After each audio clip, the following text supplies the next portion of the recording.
Hello everyone, welcome to go with IK food ব্লগে আপনাদের সকলকে স্বাগত জানাই। ডিসেম্বরে এই কনকনে শীতে ছোট একটি স্যুপের রেসিপি নিয়ে আপনাদের সামনে হাজির হলাম। স্বাস্থ্যসম্মত এই স্যুপটি হচ্ছে সুইট অ্যান্ড সাওয়ার স্যুপ। চলুন আপনাদেরকে নিয়ে স্যুপটি রেডি করি। ঘরে থাকা মুরগির গিলা কলিজা এবং মুরগির বুকের মাংসর কিউব করে নিলাম।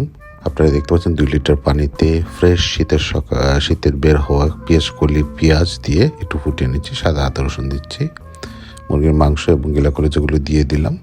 তো এগুলো সিদ্ধ হওয়ার জন্য এগুলো একটু এখন ফুটে নিচ্ছি। এরপরে কিউব করে রাখা গাজর কুচি, মাশরুম, বেবিকর্ন, চিংড়ি মাছ এবং কয়েকটা কাঁচামরিচ আমরা ফালি করে নিয়েছি। তো আমরা একে একে এগুলো সব পানির মধ্যে দিয়ে দিচ্ছি ফুটানোর জন্য। শুধু কাঁচামরিচটা রেখে দিব, সেটা পরে দিব।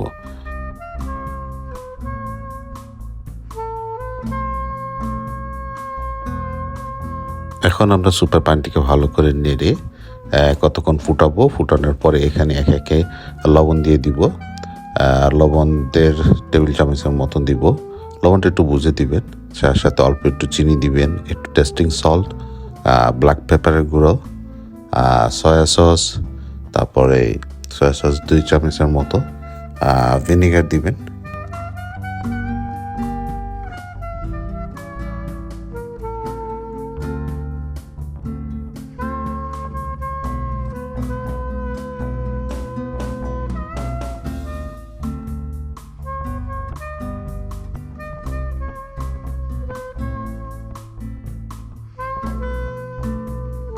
সুপের পানিটা ফুটে উঠলে এবং মাংসগুলো সিদ্ধ হয়ে আসলে এক ধরনের ঝাঁঝের মতন আপনারা দেখতে পাচ্ছেন, যে ব্রাউন কালার ঝাঁকের মতন, এই ঝাঁঝগুলো আপনারা চামচ দিয়ে ফেলে দিবেন।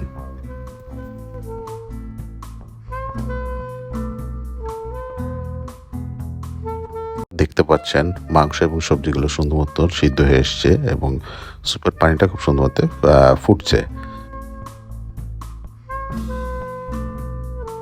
এখন স্যুপটির মধ্যে একটি থাই ফ্লেভার আনার জন্য একটি নিনজা টেকনিক ব্যবহার করব। 2টি থাই স্যুপের শেষের প্যাকেট থেকে থাই স্যুপগুলো বের করে পানি দিয়ে গুলিয়ে সুন্দর মতন সেগুলো স্যুপের মধ্যে ঢেলে দিব। তাই এখানে একটি থাইয়ের ফ্লেভার চলে আসবে, থাই স্যুপের ফ্লেভার চলে আসবে। এখানে আমরা কোনো রকম ডিম বা অন্য কিছু দিব না। এরপর আপনাদের টমেটো কেচাপ, প্রায় 1 কাপের মতন টমেটো কেচাপ দিব। হট সসটা দিলে ভালো হয় এবং কালারটা খুব সুন্দর আসবে সসের কারণে।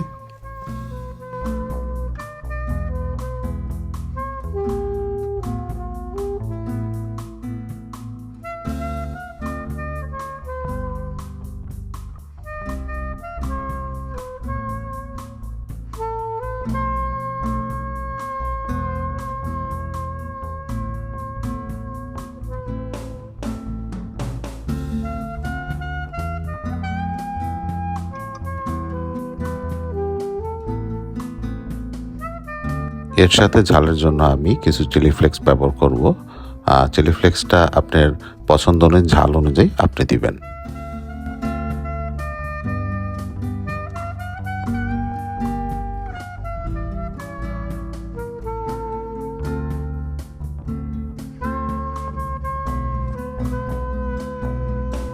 স্যুপের মধ্যে একটু টক ফ্লেভার আনার জন্য আমি লেবু এবং কাঁচামরিচ যে কুচি স্লাইস করে রেখেছিলাম সেই কাঁচামরিচগুলো ঢেলে দিচ্ছি, এতে সুন্দর একটি ফ্লেভার আসবে।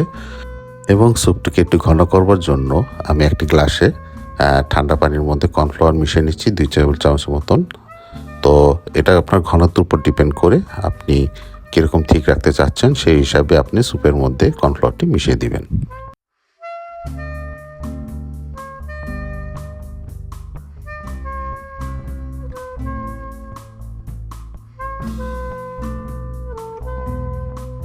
তো স্যুপটি অলমোস্ট রেডি আসছে। তো এখন আমি পেঁয়াজের কলিগুলো স্যুপের মধ্যে ঢেলে দিচ্ছি এবং খানিকক্ষণ একটু ফুটিয়ে নিব।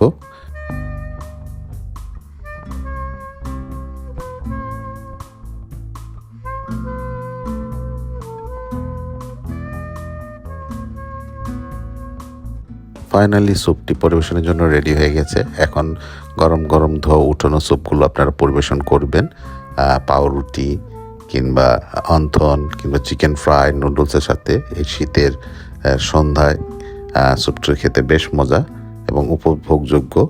সত্যি খুব মজা হয়েছে। আপনারা বাসা অবশ্যই ট্রাই করবেন, কিংবা কেউ যদি ব্যবসা করতে চান সেই ক্ষেত্রে আপনারা এই স্যুপটা বানিয়ে ব্যবসাও করতে পারেন। আর বাসায় অবশ্যই ট্রাই করবেন সবাই। স্যুপটি যদি ভালো লাগে আমাকে জানাবেন, খুব খুশি হব। আমি শখের বশত এই কুকিং করে থাকি, তো চেষ্টা করলাম আমার একটি ছোট রেসিপি আপনাদের সাথে শেয়ার করার জন্য। তো ভালো লাগলে অবশ্যই জানাবেন, খুশি হব এবং সাথে থাকবেন। এবং অগ্রিম নববর্ষের শুভেচ্ছা দিয়ে আজকে এখানে শেষ করছি। এবং ব্লগটি ভালো লাগলে অবশ্যই লাইক, শেয়ার, সাবস্ক্রাইব করবেন।